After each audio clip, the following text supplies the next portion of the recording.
गौ प्रणाम। मैं उमेश बिसेन रायपुर छत्तीसगढ़ से पुनः कहूंगा ब्रजमोहन जी को वोट ना करें। क्यों ना करें उसका पहले बताता हूं मैं।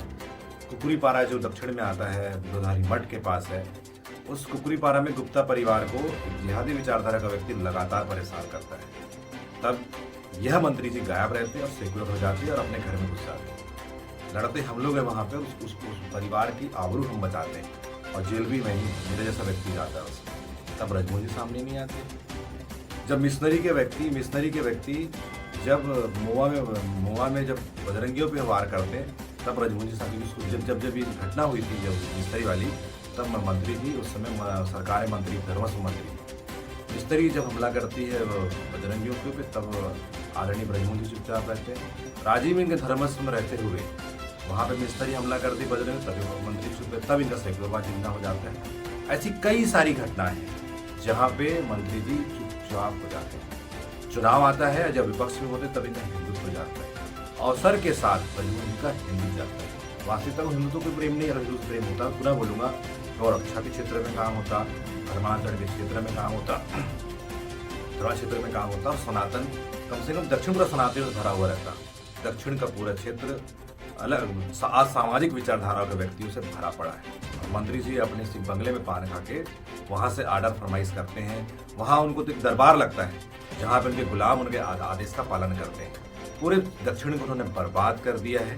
पूरे दक्षिण में असामाजिक तत्व विचारधारा के व्यक्तियों को यहाँ पे खड़ा कर दिया है। ब्रजमोहन जी से कभी सवाल करिएगा कि ब्रजमोहन जी ने धर्मांतरण के लिए क्या किया, ब्रजमोहन जी ने लव जिहाद के लिए क्या किया, ब्रजमोहन जी ने नैण जिहाद के लिए। पूरे दक्षिण में असामाजिक तत्वों का जमावड़ा इकट्ठा हो गया और पूरे दक्षिण में एक ऐसा माहौल परिवेश पैदा कर दिया है कि जिसमें हिंदुत्वों को रहना बहुत ही, सनातनी को रहना बहुत मुश्किल हो गया। और ब्रजमोहन जी घर में चुपचाप 15 साल पूरे असामाजिक तत्वों को बढ़ा मिलता है, मिशनरी को बढ़ा मिलता है, तब ब्रजमोहन जी अपने बंगले से निकलते नहीं है। ब्रजमोहन जी की पूरी भूमाफिया भी है। और मैं सीधे कहूंगा कि उनकी पूरी संपत्ति जब ईडी से, जिस प्रकार से अन्य जब नेताओं की जांच ईडी से हो सकती है, मैं उनकी पूरी संपत्ति, पूरे परिवार, उनके जितने सागिर्द उनके साथ में रहते हैं, उनकी संपत्ति की जांच निष्पक्ष रूप से ईडी या कैट जो एजेंसी होती है उससे जांच हो और पूरी संपत्ति का एक हिसाब उससे लिया जाए, क्योंकि उन्हीं के घर में विवाह में हजारों करोड़ों रुपए खर्च होते हैं। और जबकि वो मंच में बोलते हैं कि टिकरा पारा मेरा वो दूसरा घर है और टिकरा पारा में किसी भी कन्या के विवाह में इतना खर्चा नहीं कर पाते, जबकि उतने पैसे में एक बड़ा विवाह कार्यक्रम टिकरा पारा क्षेत्र की कन्या का हो सकता था। ब्रजमोहन जी कथनी और करनी में फर्क है।